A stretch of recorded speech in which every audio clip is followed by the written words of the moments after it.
আমি সুতপা, আপনারা দেখছেন মিত্রিস কিচেন। আজকে আমি দুপুরের জন্য একটি উপস্থাপনা আপনাদের সামনে বানাবো। মিষ্টি কুমড়া, আলু আর চিংড়ি মাছ দিয়ে তরকারি বানাবো। কড়াইটা গরম, আলুটা দিয়ে দিচ্ছি।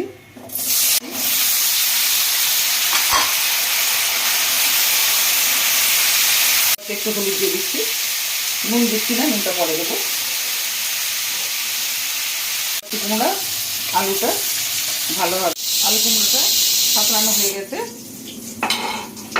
এই তেলে আমি চিংড়ি মাছটাও দিয়ে দেবো, নুন মাখানো আছে, চিংড়ি মাছটা দিয়ে দিচ্ছি।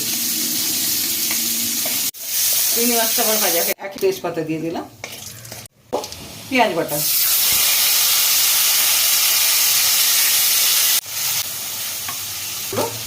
দিয়ে দিচ্ছি। এটা